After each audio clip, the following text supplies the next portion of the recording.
வணக்கங்க. என் பேர் முருகன். நான் சென்னை அம்பத்தூர் பகுதியை சேர்ந்த ஆட்டோ ஓட்டுநர். இன்றைக்கி தேதி பிப்ரவரி 22, 2026. வர 25ஆந்தேதி சென்னையில் 2 இடங்களில் சாலை மறியல் நடக்க போகுது. எங்கெல்லான்னு பார்த்தீங்கன்னா, கம்யூனிஸ்ட் கட்சி தலைமையில் கிண்டியில் இருக்க டிரான்ஸ்போர்ட் கமிஷனர் ஆஃபீஸ் முற்றுகை ப்ளஸ் சாலை மறியல். வெற்றிவேல், ஜாகிர் ஹுசேன் இவங்க தலைமையில் அண்ணா சாலையில் ஒரு 15 தொழிற்சங்கங்கள் சேர்ந்து சாலை மறியல். இதில் முக்கியமான கோரிக்கைகள் என்னெல்லாம் பார்த்தீங்கன்னா, ஆட்டோ கட்டணம் மாற்றி அமைக்கணும். 13 வருஷம் ஆயிடுச்சு, எல்லாருக்கும் பிரச்சனை தான், மாற்றி அமைக்கணும். அப்புறம் பைக் டேக்ஸை ஒரு சிலர் தடை பண்ணுன்றாங்க, ஒரு சிலர் முறைப்படுத்துன்றாங்க. சரி, இந்த 2 கோரிக்கைகள் இதுதான் என்னுடைய வாழ்வாதார பிரச்சனை. நான் ஆட்டோ ஓட்டுநர். என்ன மாரி இந்த தொழிலை நம்பி இருக்கக்கூடிய ஒரு 3-4 லட்சம் பேருக்கான பிரச்சனை. சரி, இந்த பிரச்சனையெல்லாம் முடிவுக்கு வருமானு கேட்டால் கண்டிப்பாக முடிவுக்கு வராது. காரணம்னா, நம்ம போராடக்கூடிய விதம் தான் பிரச்சனை. நான் எத்தனை தடவை சொன்னாலும் நீங்களாம் புரிஞ்சிக்க மாட்டேன்றீங்க. கார்ப்பரேட் நிறுவனங்கள் இருக்கிற வரைக்கும் ஆட்டோ கட்டணம் மாற்றி அமைக்க முடியாது. அதுக்கான உதாரணமும் நான் ஏற்கனவே சொல்லியிருக்கேன், இப்போவும் திரும்பவும் சொல்கிறேன். ஏன்னா நீங்கள் எங்களுக்காக போராடணுன்னா, எங்களுடைய பிரச்சனை என்னன்னு தெரியாமே நீங்கள் எங்களுக்காக போராடுறேன்னு எல்லா தொழிற்சங்கமும் கிளம்பி வரீங்க. இதில் வேறு கோவப்படுறீங்க. எல்லோரும் போராட்டத்துக்கு கூப்பிட்டா வரமாட்டேன்றாங்க. பிரச்சனைக்கு வராமல் எப்படி பிரச்சனை தீரனா? பிரச்சனைக்கு நாங்கள் வந்து தான் பிரச்சனைகள் உருவாச்சு. அதுக்கு ஒரு உதாரணம் சொல்கிறேன். 2024 டிசம்பர் 10 கம்யூனிஸ்ட்டு மற்றும் வெற்றிவேல், ஜாகிர் ஹுசேன் எல்லாம் சேர்ந்து ஒரு 17 தொழிற்சங்கங்கள் பனகல் மாளிகையில் ஒரு ஆர்ப்பாட்டம் நடத்தினோம். நானும் வந்தேன். 7:50க்கு அடாவடியாக மண்டபத்தில் உட்காந்துருந்து ஒரு ஆர்டர் வாங்கினோம், பைக்கெலாம் ஓட்டக்கூடாது அப்படின்ற மாரி. அப்போ பார்த்தீங்கன்னா ஒரு 20% பேர் தான் பைக் ஓட்டியிருந்தான். 20% பேர் தான் பைக் ஓட்டிக்கிட்டு இருந்தான். மறாவது நாள் காலையில் டிசம்பர் 11 அம்பானியுடைய டிவி சேனல் நியூஸ் 18க்கு நம்ம அரியலூர் எருமை போக்குவரத்து ஊழல்துறை அமைச்சர் ஒரு ஸ்டேட்மெண்ட் கொடுத்தாரு. பைக்கு ஓட்டலான்னு மத்திய அரசே சொல்லியிருக்குன்னு அண்டப்புழுகு ஆகாச புழுகு இந்த அரியலூர் எருமை சொல்லிச்சு. உடனே ஆட்டோவில், அதுக்கு முன்னாடி எல்லாம் கஸ்டமரே ஆட்டோவில் தான் போய்கிட்டு இருந்தாங்க. எக்ஸ்ட்ரா காசு நாங்கள் கேட்குற நிலைமையே இல்லை. 3 கிலோமீட்டருக்கு அவனே 130 ரூபா போடுவான், 5 கிலோமீட்டருக்கு 180 ரூபா போடுவான், 10 கிலோமீட்டர் போயிட்டால் 260 ரூபா 270 ரூபா வரும். ஓலா, ராபிடோ, ஒவ்வொரு எல்லாத்துலேயும் இதாக வந்துக்கிட்டு இருந்து. அந்த டிசம்பர் 11 அமைச்சர் கொடுத்த ஸ்டேட்மெண்ட்டுக்கு அப்புறம் 100 பேர் ஓட்டினா இன்றைக்கி 100 பேர் ஓட்டுறான். எல்லோரும் வெளியில் ஓட்ட ஆரம்பித்தான். பைக்கெலாம் ஒளிஞ்சு சந்து பந்தில் ஓட்டுவான். 4 ஆட்டோக்காரன் இருந்தால் வரமாட்டான், கிட்ட ஏற்ற மாட்டான், தள்ளி கூப்பிட்டு ஏற்றிட்டு போவான் மறைஞ்சி. இன்றைக்கி தில்லா ஏற்றுறான், தள்ளி நில்றான்றான் எங்களை. அது காரணம் என்னென்னா, நம்ம போராடி வாங்கின உரிமை அவனுக்கு சாதகமாகிடுச்சு. காப்பீட்டுக்கு நம்ம பால் கரெக்டாக தான் போட்டோம், ஆனால் அவன் 6 அடிக்கிறான். என்ன பண்ணுறது? அடுத்து இன்னொரு சொதப்பலையும் சொல்லிடுறேன். அடுத்த கட்ட போராட்டமாக ஓலா, ஊபரில் வண்டி ஓட்ட மாட்டோம் அப்படின்னு எல்லா வண்டியிலையும் போஸ்ட் ஓட்டணும். திரு ஜாகிர் ஹுசேன் தலைமையிலையும் வெற்றிவேலும் சேர்ந்து போஸ்ட் ஓட்டினீங்க. அந்த காலகட்டத்தில் பார்த்தீங்கன்னா ஊபர் தான் நம்பர் 1 இருந்தான் சென்னையில். அதிக புக்கிங், ஓரளவுக்கு நியாயமான ரேட்டு கொடுத்துக்கிட்டு இருந்தான். ஓலா, ஊபரில் ஓட்ட மாட்டேன்னு சொன்ன உடனே ராபிடோ நம்பர் 1 இடத்துக்கு வந்துட்டான். எல்லாரும் ராபிடோ அப்போ ஒரு மட்டமான நிர்வாகமாக பார்த்துக்கிட்டு இருந்தாங்க. பைக் ஓட்டுறவன் அப்படின்ட்டு ரிச்சானவெலாம் அதை சீந்தே மாட்டான். ஆட்டோ புக்கிங் எங்களுக்கெல்லாம் ராபிடோவில் இந்த போஸ்ட் ஓட்டுறதுக்கு முன்னாடி பார்த்தீங்கன்னா ஓலாவில் 10 அடிக்கும், ஊபரில் 10 அடிக்கும், ராபிடோவில் 1 தான் அடிக்கும். 3வது இடத்துல இருந்தான், கீழே இருந்தான். 3வது இடத்துக்கு அகலபாதத்தில் இருந்தான். போஸ்ட் ஓட்டின உடனே ஜனங்க என்ன நினச்சிது, ஐயோ ஓலா ஊபரில் வராதுன்னா ராபிடோவில் தான் வரும்ன்ட்டு அதை எல்லோரும் டவுன்லோட் பண்ணி ஏற்ற ஆரம்பித்தான். ஃபஸ்ட்டு பைக் புக் பண்ணுறவன் தான் வச்சுருந்தான் அந்த 3 டாப்பை. இப்போ எல்லோரும் புக் பண்ண ஆரம்பிச்சிட்டான். ஊபருக்காரன் பார்த்தான், ஓலா ஊபரில் மட்டும் ஓட்ட மாட்டிங்களா, உங்களை ஓட்ட வைக்கிறேன்னு பார்த்தா ரேட்டை கம்மி பண்ணான். காருக்கு கிலோமீட்டர் 10 ரூபா ஆகினா ஆட்டோவுக்கு 8 ரூபா ஆகிட்டான். ஜனங்க எதை விரும்பி போவோம்? ராபிடோக்காரன் கிலோமீட்டருக்கு 20 ரூபா கொடுக்குறது ஆட்டோவுக்கு போகுமா? 8 ரூபாய் அவன் போட்டான். வெயிட் பண்ணுறான், புக் பண்ணிட்டு வெயிட் பண்ணுறான். அவனுக்கு வேறு வழி இல்லை, எங்களுக்கு வேறு வழி இல்லை. எங்கள் ஆளுங்க எல்லாம் ஊபர்லேயும் ஓலாலையும் ஓட்ட போயிட்டாங்க ரேட்டை கம்மி பண்ண உடனே. அப்புறம் 3 பேருக்குள்ளே போட்டி வந்துச்சு, யார் முதல் இடம் பிடிக்கிறதுன்னு. 2 பேருக்கு நடுவில் ஓலாக்காரன் மாட்டிட்டு சின்ன பண்ணமானான். கடைசியில் ஓலாக்காரன் இப்போ போட்டான் பாருங்கள், கிலோமீட்டருக்கு 11 ரூபா. 2025 ஜூன் மாதத்துக்கு அப்புறம் ஓலாவில் கிலோமீட்டருக்கு 11 ரூபா. 10 ரூபா, 11 ரூபா, 12 ரூபா. என்கிட்ட எல்லாம் ஸ்க்ரீன்ஷாட்டை வச்சுருக்கிறேன். இவனை இறக்கி விட்டான். இப்போ 3 பேரை சேர்ந்து நாங்கள் போடுறது தான் ரேட்டு, வேணும்னா ஓட்டு, இல்லைன்னா தற்கொலை பண்ணிவிட்டு சாவுன்றான். 13 வருஷத்துக்கு முன்னாடியே கிலோமீட்டருக்கு 12 ரூபா. இன்றைக்கி ஊபரில் இப்போ புக் பண்ணாலும் கிலோமீட்டருக்கு 8 ரூபா காட்டும். காலையில் ஈவினிங்கில் தான் ரேட் அதிகம் போடுவான். நடுவில் ஃபுல்லாக கிலோமீட்டருக்கு 8 ரூபா காட்டும் ஆட்டோவுக்கு. ஓலாவில் கிலோமீட்டருக்கு 11 ரூபா. ராபிட்டோவில் எவ்வளோ போடுறானே கண்டே பிடிக்க முடியாது. 15 கிலோமீட்டருக்கு 140 ரூபா போடுவான் திடீர்னு. கேட்டால் எக்ஸ்ட்ரா டியூட்டின்னுவான். இந்தமாரி கொடுமைகள்லாம் நடந்துக்கிட்டு இருக்குது. அப்புறம் இன்னொரு விஷயம், மீட்ரு கட்டணம் மாற்றி அமைக்கிறத பற்றி நீங்கள்லாம் கிளம்பி அடிக்கடி வந்து போராட்டம் நடத்துறீங்க. மீட்ரு கட்டணம் மாற்றி அமைக்க முடியாது. இது விஷயமா நான் ஏற்கனவே சொல்லிட்டேன். ஹோம் செக்ரட்டரி ரேஞ்சில் இருக்க அதிகாரி தான் இந்த மீட்ரு கட்டணம் டிரான்ஸ்போர்ட் ஜாயின்ட் கமிஷனர் தலைமையில் இருக்கக்கூடிய ஒரு குழு அமைச்சு அவங்க பரிந்துரை பண்ணுவாங்க. அதை ஹோம் செக்ரட்டரி தான் அதை சைன் பண்ணணும். சிஎம்லாம் கிடையாது. சிஎம்முக்கு அந்த அளவுக்குலாம் சிஎம்முக்கு அதி புத்திசாலித்தனம்லாம் கிடையாது. ஹோம் செக்ரட்டரி தான் இதுக்கு ஹெட்டு. ஜெயலலிதா போட்ட குழுனுடைய தலைவரே ஹோம் செக்ரட்டரி தான். சரி, ஹோம் செக்ரட்டரி வந்து இதை ஆர்டர் பண்ணணும். யாருக்கு ஆர்டர் போட முடியும்னா ஜாயின்ட் கமிஷனருக்கு தான் அவங்க போடுவாங்க. இந்த கட்டணத்தை திருத்தி அமைத்து இதை உடனடியாக நடைமுறைப்படுத்தும்படி அவங்க உத்தரவு போடணும். ஒரு அரசாணை பிறப்பிக்கணும். இந்த அரசாணையை ஜாயின்ட் கமிஷனர் யார் மூலமாக நடைமுறைப்படுத்துவார்னா மீட்ரு கடைக்காரன் மூலமாக நடைமுறைப்படுத்தணும். மீட்ரு கடைக்கு நம்மலாம் போகணும். அவனே ரேட்டை செட் பண்ணுவான். நம்ம இஷ்டத்துக்கு ரேட்டு செட் பண்ண முடியாது. இது பழைய ஆட்டோ டிரைவருக்குலாம் தெரியும். கரெக்டாக கிலோமீட்டருக்கு அரசாங்கம் 20 ரூபா போட்டுச்சா 20 ரூபா செட் பண்ணுவான். அதை ஆர்டி ஆஃபீஸுக்கு எடுத்துகிட்டு போகணும். ஆர்டி ஆஃபீஸில் 2 கிலோமீட்டரில் மினிமம் மாறுற மாதிரி ஒரு டிஸ்டன்ஸை செட் பண்ணி வச்சுருப்பாங்க. ஒரு பிரேக் இன்ஸ்பெக்டரோ ஆர்டிஓவோ இல்லை ஒரு யாரோ ஒருத்தரை உட்கார வச்சு செக் பண்ணுவாங்க. செக் பண்ணும்போது அது 2 கிலோமீட்டருக்குள்ளே மினிமம் மாறலைன்னா நமக்கு மீட்டரில் சீல் அடித்து மீட்டரை அப்ரூவல் பண்ணி கொடுப்பாங்க. இவ்வளோ நடைமுறை இருக்குது. நீங்கள் மீட்ரு கட்டணம் மாற்றி கொடுன்னு நீங்களே எங்களை வச்சுக்கிட்டு எவ்வளோ காலம் தான் போராட போகிறீங்க? உங்கள் நேரத்தையும் வீணடிச்சு எங்கள் நேரத்தையும் வீணடிச்சு ஃபோனில் வாங்கிக்கிட்டு இருக்கிறேங்க காசு. இந்த மாதிரி அரசாணை பிறப்பித்து மீட்டரில் கட்டணம் வாங்கணும்னு சொல்லிட்டா காப்பீட்டுக்காரன் எப்படி விடுவான்? மாதம் 230 கோடி 240 கோடி லஞ்சம் கொடுக்குறான். முதல்வருடைய மருமகனுக்கு மட்டுமே சபரீசனுக்கு 200 கோடி லஞ்சம் போகுது. 10% தமிழக போக்குவரத்து ஊழல்துறை அமைச்சருக்கு 10% போகுது. இன்னும் ஒரு சில கட்சி தலைவர்களுக்கெல்லாம் போகுது. அது எலெக்ஷன் நெருங்கட்டும். காரி துப்புற மாரி இருக்கும். யாரெல்லாம்டா தொழிலாளர்களுக்காக போராடுறது, யாரெல்லாம் ஜாதி கட்சி நடத்துறது, எல்லாரும் துட்டு வாங்கியிருக்கிறான் காப்பீட்டுக்கிட்ட. ஆனால் நாங்கள்லாம் முட்டா கூ மாதிரி நீங்கள் மீட்ரு கட்டணம் மாற்றி அமைக்கணும்னா நாங்கள் ஓடியாந்து நிற்கணும். முடியாதுங்க, மாற்ற முடியாதுங்க. சில விஷயங்கள்லாம் நீங்கள் புரிஞ்சிக்காமே எல்லா தொழிற்சங்கமும் போராடுறீங்க. நான் பல தடவை சொல்கிறேன், எனக்கு மிகப்பெரிய பிரச்சனை பைக் டாக்ஸி. கிலோமீட்டருக்கு 6 ரூபாய்க்கு ஓட்டுறான். ஒருத்தர் இருந்தால் அதில் ஏறி போயிடுறான். ஆம்பிட் ஐடி கம்பெனிலாம் 2 பொண்ணுங்க வரைக்கும் அதிலேயே ஏறி போயிடுது. 3 பேர் அவன் ட்ரிபிள்ஸும் ஏற்றுறான். 10 ரூபா எக்ஸ்ட்ரா கொடுன்னு வாங்கிக்கின்னு. இந்த பக்கம் 8 ரூபாய்க்கு ஊபருடைய ஏசி காரு 5 பேர் போகிறான். சட்ட விரோதம். ஊபர் கார் ஓடுறது சட்ட விரோதம். அதுக்கான விளக்கத்தை அப்புறம் சொல்கிறேன். நான் நடுவில் மாட்டிக்கிட்டு எனக்கு 13 வருஷத்துக்கு முன்னாடி நிர்ணயம் பண்ண 12 ரூபா கட்டணத்தை இன்னைக்கு பிப்ரவரி டீனரில் உட்காந்துருக்கேன். இப்போ அடிக்கிட்டு ஸ்க்ரீன்ஷாட் வச்சுருக்கேன். 13 வருஷம் கழிச்சு கிலோமீட்டருக்கு 11 ரூபா போடுறான் ஓலாவில். நான் ஊபர் ஓட்டுறது கிடையாது. 11 ரூபா போடுறான் ஓலாவில். ராபிட்டோவும் அந்த ரேஞ்சுக்கு தான் போடுறான் எக்ஸ்ட்ரா டியூட்டின்ட்டு. இவ்வளோ பிரச்சனைகள் இருக்குது. நான் உங்களை பல தடவை சொல்லிட்டேன். திரு சிஐடி பாலசுப்ரமணியன் உங்களுக்கு ஞாபகம் இருக்கான்னு தெரியல. நேரில் சந்தித்து ஏன்னா கார்பரேட் வேணான்னு சொல்ல மாட்டேன்றீங்க, அரசாங்கமே ஒரு ஆப்பு கொண்டு வர சொல்லுங்கண்ணா அப்படின்னு உங்ககிட்ட சொன்னேன். இல்லைப்பா அது பண்ண முடியாதுப்பா, அரசாங்கம் பண்ணாது அப்படின்னீங்க. திரு ஜாகிர் ஹுசேன் அவர்கிட்டையும் இதை பற்றி பேசினேன். இல்லைங்க இப்படிலாம் கோரிக்கை வச்சா நம்மளை பார்த்து சிரிச்சிருவாங்க அப்படின்னீங்க. எப்படி சிரிப்பாங்க சொல்லுங்கள்? அவங்க ஏங்கிறது சட்டவிரோதம் தாங்க. மீட்ரு எனக்கு கொடுத்துருக்க அரசாங்கம். மீட்டரில் எனக்கு கட்டணம் வாங்க விடாமல் ஃபோனில் வாங்குறான்னா சட்டவிரோதம். மீட்ரு எதுக்காக கொடுத்துருக்காங்கன்னா ரேஷன் முறை. இந்த பொருள் இந்த கட்டணத்தில் பொதுமக்களுக்கு கிடைக்கணுன்றதுக்கு தான் இந்த மீட்ரு. இதை தாண்டி அவன் கார்பரேட் வாங்குறான்னா சட்டவிரோதம். மீட்ரு இல்லாமல் போட்டு ஓட்டினா நானே சட்டவிரோதம் தான். இப்போ மீட்ரு இல்லாமல் 10 வருஷமாக ஓடிக்கிட்டு இருக்கு ஆட்டோ. சட்டவிரோதமாக இல்லையா? சரி, இந்த வேகனார் டூரிஸ்ட் வண்டி இப்படி ஒரு 20,000 கார் ஓடுத, இது முறையா? அதுவும் சட்டவிரோதம். சிட்டி உள்ள ஓட்டுறதுக்கு அவனுக்கு அனுமதி கிடையாது. ஆனால் உங்களை நான் ஏற்றுக்கிறேன். ஓன்கம் டிரைவர் கண்டிப்பாக சென்னையில் ஓட்டுங்க. ஏன்னா நீங்கள்லாம் இதுக்குள்ளே பழகிட்டீங்க.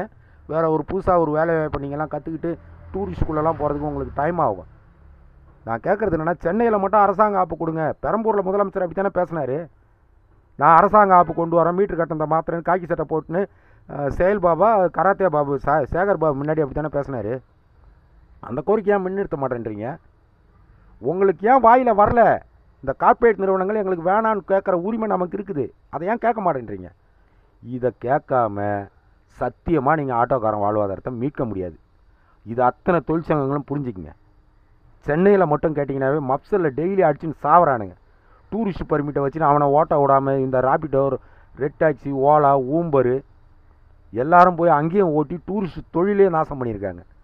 இவங்களுக்காக போராடாமல், எங்களுக்காக போராடாமல் ஊனா மீட்ரு கட்டணம் மாற்றணும்னு கிளம்புறீங்க. கார்பரேட் இருக்கணுமா வேணாமா? இது நீங்கள் இப்போ போராட்டம் நடத்த அத்தனை சங்கங்களும் நீங்கள் சொல்லணும். ஏன் கார்பரேட் வேணான்ற வாயில் ஏன் வரமாட்டேன்து? யார் சொன்னால் உங்களுக்கு கார்பரேட்டை தடை பண்ண முடியாதுன்னு? கார்பரேட்டை கண்டிப்பாக தடை பண்ண முடியுங்க. பர்மிட் 2 விதமான பர்மிட் செயல்பாடு தான் தமிழ்நாட்டில். ஒரு பர்மிட் வந்து அரசு கட்டுப்பாட்டுக்குள்ளே இருக்கக்கூடிய மீட்டர் கட்டணம், அது நாங்கள் ஆட்டோ ரேஷன் முறையில், அதாவது பொது போக்குவரத்து மக்களுக்கு குறைஞ்ச சேவையில் பயன்பாடு எல்லாருக்கும் கிடைக்கணும் அப்படின்றதுனால ஆட்டோவுக்கு பர்மிட் கொடுத்து ஒரு மீட்டர் கொடுத்துருக்கு அரசாங்கம். இன்னொரு செயல்பாடு ட்ரிப் சீட்டு முறை. ட்ராவல்ஸ் அண்டு டூரிஸ்ட்லாம் ஆர்டர் ஃபார்ம் போட்டு ட்ரிப் சீட்டு முறையில் இயக்கணும். எங்கே வண்டி எடுக்கிறான், எத்தனை பேர் இருக்கிறான், பேர் எழுதணும். எந்த இடத்துக்கு போகிறான், எங்கே ஒன்றுக்கு இருக்கு நிறுத்தினான், எங்கே சாப்பிட நிறுத்தினான், அந்த இடத்துல டயத்தோடு எழுதணும். 2 முறை தான் இது. ட்ரிப் சீட்டு முறையில் இயங்கக்கூடியது இந்த வேகனார். அதை டூரிஸ்ட் பர்மிட் போட்டு ஓட்டிக்கிட்டு இருக்கிறான். நீங்கள் முதல்ல ஒரு விஷயம் புரிஞ்சிக்கல. டூரிஸ்ட் பர்மிட்னா என்னன்றதுக்குள்ளேயே நீங்கள் வரமாட்டேன்றீங்க. உங்களை நாங்கள் வந்து குறை சொல்லலை, நீங்கள் எங்கள் கூட ஓட்டுங்கன்னு தான் சொல்கிறோம். ஆனால் நீங்கள் என்ன பண்ணுறீங்க, கார்பரேட்டுக்கு வந்து கார்பரேட் போகக்கூடாதுன்றதுக்கான வழிகளை நீங்கள் பண்ணுறீங்க. ஏன் வாயில் வரவே மாட்டேன்து? உங்களுக்கு இப்போ போராட்டத்தை அறிவித்த அத்தனை சங்கங்களுக்கும் ஒரே கேள்வி தான். நீங்கள் ஆட்டோக்காரனுக்காக போராட போகிறீங்களா? நாங்கள் வரோம். கார்பரேட் நிறுவனம் வேணாம் அப்படின்றதையும் அவங்களுக்கு வாயில் வரல. அரசாங்கமே ஒரு ஆப்பு சென்னையில் கொடுன்னு சொன்னால் தமிழ்நாடு ஃபுல்லாக எவ்வளோ பேர் ட்ராவல்ஸ் தொழில் வச்சுருக்கிறவங்க பாதிக்கப்படுறான். சென்னையில் ஆட்டோ ஓட்டி நாங்கள் அடிமையாக இருக்கிறோமே. ஒரு நாளைக்கு 1000 ரூபா ஓட்டத்துக்கே தலைகீழ நிற்க வேண்டியிருக்குதியா? ஊபர்காரன் 24 சவாரி ஏசி வண்டி 8 ரூபா கிலோமீட்டர் ஓட்டுறான். என் சவாரியெல்லாம் அவன் எடுத்துகிட்டு போகிறான். கண்ணு எதிர வயிறு எரிஞ்சு நிற்கிறோம். 6 ரூபாய்க்கு பைக் டாக்ஸி ஓடுது. கார்பரேட்டை அழிக்காமல் இந்த பைக் டாக்ஸி, இந்த காரெல்லாம் ஒழிக்க முடியாது உங்களால். சரி, குறைஞ்சபட்ச கோரிக்கையாக இந்த மினின்ற ஆப்ஷனையாவது எடுங்கன்னா அதுக்கும் நீங்கள் ஒத்துக்க மாட்டேன்றீங்க. ஆரம்பிக்கும் போது ஆட்டோ கட்டணும்னு ஆரம்பிக்கிறீங்க. 2 பேருமே அப்படி தான் பண்ணுறீங்க. இன்னொரு கூட்டம் பைக் டாக்ஸியை முறைப்படுத்தினா அவங்க ஓட்ட மாட்டாங்க. இன்றைக்கி தமிழ்நாட்டில் ஆடி R8 என்னக்கூடிய ஒரு காரு 90 லட்ச ரூபா. அந்த காரு ஆடி R8 German brand. Tea board கேட்டு கேஸ் நடந்துக்கிட்டு இருக்குது. இதெல்லாம் உங்களுக்கு தெரியுமா? டீ போர்டு கொடுக்குறேன்னு சொல்லி ஒரு 3-4 பேருக்கு வண்டியை விற்றுட்டான். டி நகரில் இருக்க அந்த ஆடி கார் ஷோரூம் 96 லட்ச ரூபா வண்டி. டீ போர்டு கொடுக்குறோன்னு சொல்லி ஒரு 4 பேருக்கு கொடுத்துட்டான். டீ போர்டு ரிஜிஸ்ட்ரேஷன் பண்ண முடியல. சாதாரண விஷயம் கிடையாதுங்க டூரிஸ்ட் பர்மிட் வாங்குறது. நிறைய நடைமுறை இருக்குது. ஒரு ஜெர்மன் பிராண்டு வேர்ல்டு லெவலில் இருக்க ஒரு காரையே இன்றைக்கி டூரிஸ்ட் பர்மிட் வாங்க முடியாமல் நிற்கிது. ஆனால் நீங்கள் என்னென்னா பைக்கை முறைப்படுத்தி அவனை டீ போர்டு கொடுக்குறீங்க. இதெல்லாம் முறையா? முறைப்படுத்து, கண்டிப்பாக முறைப்படுத்து. அவனுக்கு டீ போர்டு கொடுத்துடலாம். என்னுடைய கட்டணத்தை நிர்ணயம் பண்ணிவிட்டு எனக்கு கிலோமீட்டருக்கு 20 ரூபா போடுறியா, அவனுக்கு 30 ரூபா போடு. என்னை விட 50% அதிகமாக போடு. நான் தான் இந்த தொழிலில் முன்னோடியாக இருக்கிறேன், முன்னாடி வந்தேன், இதை நம்பியே நான் இருக்கிறேன். அவன் எல்லாருக்கும் வேறு வேலை வாய்ப்பு இருக்குது. அந்த ஒரு ஆப் பேசஞ்சர் ஏற்றலைன்னா இன்னும் ஒரு 10 ஆப் வச்சுருக்கிறான். எதுனாலும் ஓட்டலாம். இதெல்லாம் புரிஞ்சிக்காமல் முறைப்படுத்துன்னு கார்பரேட்டுக்காரனே கேட்குறான். பைக் டாக்ஸி ஓட்டுற சத்யான்றவனும் போய் வாரத்துக்கு 4 மனு கொடுக்குறான் எனக்கு முறைப்படுத்தி கொடுங்கன்ட்டு. நீங்களும் கேட்குறீங்க. நீங்களாம் என்ன சூழ்நிலையில் தான் நீங்கள் பேசுகிறீங்கன்னு எனக்கு புரியல. எங்கள் ஆட்டோ தொழிலை நீங்கள் காப்பாற்றணும்னு நினச்சிங்கன்னா கண்டிப்பாக நான் போராட்டத்துக்கு வரேன். பிப்ரவரி 25 நாங்கள் ஆட்டோக்காரங்களாம் வரம்பா. நானே பதிவு போட்டு எல்லாரையும் வர சொல்கிறேன். என்னுடைய கோரிக்கை ஒரே கோரிக்கை தான். தயவு செய்து எந்த கார்பரேட் நிறுவனமும் வேணாம், எங்களுக்கு அரசாங்க ஆப்பு கொடு, மீட்டர் கட்டணத்தை நிர்ணயம் பண்ணி கொடு. இந்த கோரிக்கை வச்சிங்கன்னா மட்டும்தான் எங்கள் ஆட்டோ தொழிலை காப்பாற்ற முடியும். கார்பரேட் நிறுவனங்கள் வரைக்கும் பைக் டாக்ஸி ஓடும். ஊபர்காரன் சட்டவிரோதமாக அவன் காரை ஓட்டுவான் டூரிஸ்ட் பர்மிட்டை வச்சுக்கிட்டு. ஒரு டூரிஸ்ட் பர்மிட்டுக்கான விதிமுறை அதனுடைய ஃபுட் பேஸ், அதாவது லக்கேஜ் வைக்கக்கூடிய பேஸ் வந்து 300 லிட்ரு அளவு இருக்கணும். டிசைரே கிடையாது. அதுக்கு தான் அம்பாசிடருக்கு டூரிஸ்ட் பர்மிட் கொடுத்தான். அம்பாசிடர் டிக்கி வந்து 300 லிட்ரு கொண்ட டிக்கி உள்ளது. அதனால தான் அம்பாசிடர் கொடுத்தான் ஃபஸ்ட்டு. அதுக்கப்புறம் எவனும் கொடுக்காம இருந்தான். ஆனால் இன்றைக்கி இந்த வேகனாருக்கு ஒரு வண்டிக்கு 30,000 ரூபா எக்ஸ்ட்ரா காசு கொடுத்துருக்காங்க. லஞ்சம் கொடுத்து வேகனாரை ரிஜிஸ்டர் பண்ணியிருக்காங்க டூரிஸ்ட் பர்மிட்டுக்கு. அதில் பின்னாடி பார்த்தீங்கன்னா ஒரு கட்டப்பை கூட வைக்கிறதுக்கு இடம் இல்லை. சிஎன்ஜி டேங்க் போக எங்கள் ஆட்டோவில் இருக்கிற இடத்துலேயே பாதி தான் இருக்குது. அதில் எங்கேருந்து அவன் 300 லிட்டர் அளவு லக்கேஜை வைக்க முடியும்? அந்த வண்டிக்கு சட்டவிரோதமாக பர்மிட் கொடுத்துருக்கான். இதெல்லாம் நீங்கள் புரிஞ்சிக்காமல் எங்களை போராடி போராடும் போதெல்லாம் நாங்கள் தோற்றுக்கிட்டு இருக்கிறோம். இந்தமாரி தான் அந்த 2024 டிசம்பர் 10 போராடினோம். ஒரு 10 பேர் தான், 100க்கு 10 பேர் ஓட்டியிருந்தான் பைக்கு. ஒளிஞ்சு ஓடுவானுங்க. இன்றைக்கி பார்த்தீங்கன்னா தில்லா ஓட்டுறான், சங்கன்றான், என்னென்னமோ சொல்கிறான். எங்களால் முடியல. எங்களுக்காக நீங்கள் போராடணும்னு நினச்சிங்கன்னா ஈகோவை விட்டுட்டு, இதில் வேறு தனித்தனியாக நீ பெரியாளா நான் பெரியாளான்னு வடிவேல் மாரி அடிச்சு பார்த்துக்கலான்னு வேறு கிளம்புறீங்க. ஒரே இடத்துல போராடுங்க, நாங்கள்லாம் கண்டிப்பாக வரோம். ஒரே கோரிக்கை, கண்டிப்பாக ஜெயிக்க முடியும். வேறு எந்த கோரிக்கையும் ஜெயிக்காதியா. அன்றைக்கி ஒரு நாள் உங்களுக்கு டைம் வேஸ்ட்டு, வந்தால் என்னுடைய பொழப்பம் வேஸ்ட்டு. இது எல்லா சங்கத்துக்கும் தான் சொல்கிறேன். கார்ப்பரேட் நிறுவனம் வேணான்னு உங்கள் வாயில் வந்துச்சுன்னா மட்டும்தான் நீங்கள் எங்கள் ஆட்டோ தொழிலுக்காக போராடுறீங்கன்னு அர்த்தம். அந்த கோரிக்கையை வச்சு போராடுங்க, கண்டிப்பாக போராட்டம் ஜெயிக்கும். கார்ப்பரேட்டுக்காரன் இறங்கி வருவான், ஐயோ நம்மளை வெளில துரத்திடுவானுங்க அப்படின்றது உங்களால் பேச்சுவார்த்தைக்கு வர வைக்க முடிஞ்சுதா? மாத கணக்கில் அலையிறீங்க. ஒரு ஆர்டர் கொடுக்குறான், பல்லு படாமல் செஞ்சு அனுப்புகிறான் அந்த டிரான்ஸ்போர்ட் ஜாயின்ட் கமிஷனர். அந்த ஆர்டரை வச்சு நாக்கு கூட வலிக்க முடியாத பண்ணுறான் அவன். 2 நாள் அந்த ஆர்டர் 2024 கொடுத்த ஆர்டரை மறாநாளே காலையில் அந்த தமிழக போக்குவரத்து ஊழல்துறை அமைச்சர் அந்த ஆர்டர் டெம்மின்ட்டான். இப்போ நீங்கள் ஒரு ஆர்டர் வாங்கினீங்க, 2 நாள் பிடிச்சாங்க, ஆட்டோவெல்லாம் பிடிச்சி போட்டாங்க பாருங்கள். அப்போவும் நாங்கள் தான் பாதிக்கிறோம். பைக்கெல்லாம் பிடிக்கூடாதுன்ட்டாங்க. என்ன பண்ணாலும் எங்களுக்கு தலைவலி ஆகுது. கார்ப்பரேட் நிறுவனமே வேணாம், அரசாங்க ஆப்பு கொண்டு வா அப்படின்னு நீங்கள் போராடினீங்கன்னா மட்டும்தான் இது எங்களுக்கான போராட்டம். எங்களை கூப்பிடுங்க. இல்லைனா தயவுசெய்து எங்களுக்கு போராடுறேன்னு சொல்லி ஒரு போராட்டத்துக்கு முன்னாடியே நாங்கள் நடுத்தருக்கு தான் வரோம். அன்றைக்கி வெறும் 2024 முன்னாடி பார்த்தீங்கன்னா 3 கிலோமீட்டருக்கு 130 ரூபா போடுவோம், 5 கிலோமீட்டருக்கு 180 ரூபா போட்டான். இன்றைக்கி பாருங்கள், கிலோமீட்டருக்கு 11 ரூபா போடுறான். ஆட்டோவே வேணான்றான் கஸ்டமரு. இன்றைக்கி கிலோமீட்டருக்கு 11 ரூபா போடுறான். இந்த ஓலா ஊபரில் ஓட்ட மாட்டேன்னு சொன்ன போஸ்ட் அடித்ததுக்கப்புறம் வேறு வழி கிடையாது. அவனுங்களுக்குள்ளேயே போட்டி, ரேட்டை கம்மி பண்ணி கஸ்டமரை தக்க வச்சுக்க பார்க்குறான். நான் கஸ்டமர்கிட்ட எக்ஸ்ட்ரா காசு கேட்டேன்னா என் வாயாலேயே எனக்கு எடுக்கிறான். எங்கள் ஆட்டோ டிரைவருக்கு நாசமாக போனது காரணம் தான். கிலோமீட்டருக்கு 11 ரூபா போட்டால் கட்டுப்படி ஆகுதுங்க, ஒரு 30 ரூபா சேர்த்து கொடுன்றான் எங்கால். ஆனால் அவன் இதுக்கு முன்னாடி எவ்வளோ கொடுத்தான்னு அவனுக்கு தெரியும். வாடிக்கையாளர்லாம் வந்து பயங்கர புத்திசாலியாக இருக்கிறாங்க. ஏன்னா இலவச போதையில் மயங்கி போய் கிடக்குறாங்க அவங்களாம். இந்தமாரி பொங்கலுக்கு 5000, தீபாவளிக்கு 10,000 கொடுத்தா எப்படி உருப்படும் நாடு? தயவு செய்து எங்களுக்காக நீங்களாம் போராடினால் கார்ப்பரேட் நிறுவனங்கள் வேணான்றதை மட்டும் முன்னெடுத்து போராடுங்க. இல்லைனா அன்றைக்கி உங்களுக்கு ஒரு நாள் டைம் வேஸ்ட்டு, எங்களுக்கு டைம் வேஸ்ட்டு. சத்தியமாக இந்த போராட்டம் ஜெயிக்காது. கார்ப்பரேட் அழிஞ்சால் மட்டும்தான் மீட்டர் கட்டணம் மாற்ற முடியும். அரசாணை பிறப்பித்து மீட்டர் கடைக்காரன் போய் சீல் வச்சால் மட்டும்தான் மீட்டர் கட்டணம் மாற்ற முடியும். நீங்கள் எத்தனை போராட்டம் நடத்தினாலும் மீட்டர் கட்டணம் மாற்ற முடியாது. இது திரு கம்யூனிஸ்ட் பாலசுப்ரமணியத்துக்கும் பொருந்தும், திரு ஜாகிர் ஹுசைன் வெற்றிவேல் உங்களுக்கும் பொருந்தும். எங்களுக்காக போராடுற மீட்டர் கட்டணம் மாற்ற முடியாதுன்றது இதெல்லாம் உங்களுக்குலாம் நல்லா தெரியும்னு நினைக்கிறேன். தெரிஞ்சதுன்னா உங்கள் மனசாட்சிப்படி நடந்துக்குங்க. இந்த கார்ப்பரேட் வேணான்னு 25ஆம் தேதி போராட்டத்தில் மாற்றினீங்கன்னா நானே கண்டிப்பாக வரேன். எவ்வளோ பேரை கூப்பிட்டு வர முடியுமோ என்னால் கூப்பிட்டு வரேன். அன்றைக்கி ஓட்டுறவங்கெல்லாம் தடுக்கலாம். ஆனால் இந்தமாரி மீட்டர் கட்ட ஒரு கோரிக்கை ஆரம்பித்து அங்கேருந்து தாங்க பேச்சுவார்த்தைக்கு உள்ளே போனோம். நீங்கள் என்ன புரியல எனக்கு. அரசாங்கத்துக்கிட்ட ஒரு கோரிக்கையை வச்சுட்டு அந்த கோரிக்கைக்கு பின்னாடி நீங்கள் உள்ளே போகணும். ஒரு கோரிக்கையை நீங்கள் வைக்கிறீங்க, ஆர்ப்பாட்டத்தில் முதல் குரல் கொடுக்குறீங்க, அடுத்து பார்த்தா அந்த கோரிக்கையை விட்டுட்டு அதுக்கப்புறம் ஒரு 50 கோரிக்கை போகுது பின்னாடியே. 2 தொழிற்சங்கங்களும் இப்படி பண்ணிங்கன்னா நாங்கள் என்ன பண்ணுறது? அப்புறம் இதுக்கு ஆட்டோக்காரன் ஊருக்காக உங்களுக்கு தொட்டுக்கிறதுக்கு ஆட்டோ கட்டணம் மாற்றியாமன்னு சொல்லிவிட்டு அதுக்கப்புறம் அதை பற்றி பேச மாட்டேன்றீங்க. பைக் டேக்ஸை தடை பண்ணுன்றீங்க, அடுத்த கோசத்தில் பைக் டேக்ஸை முறைப்படுத்துன்றீங்க. தடை பண்ணணுமா முறை பண்ணணுமா? உங்களுக்குள்ளேயே ஒரு முடிவுக்கு வர முடியல. தயவு செய்து எங்களுடைய வாழ்வாதாரத்தை உண்மையிலேயே நீங்களாம் ஆட்டோ ஓட்டுநர் வளனுக்காக போராடுறீங்கன்னா கார்ப்பரேட் நிறுவனங்களே வேணான்னு சொல்லுங்கள். சென்னையில் மட்டும் அரசாங்க ஆப்பு, ஓன் கம் டிரைவர் காரும் ஆட்டோவும் ஓட்டிக்கலாம். இல்லைனா பைக் டாக்ஸி ஒழிக்க முடியாது, ஊபரில் ஓடுற காரை ஒழிக்க முடியாது. ஆனால் கார்ப்பரேட் வேணான்னு சொல்லி கோரிக்கை வச்சு நம்மளால் ஜெயிக்க முடியும். அதை புரிஞ்சிக்கங்க. எல்லா அரசியல் கட்சிக்காரனும் தகவல் கொடுப்பான்.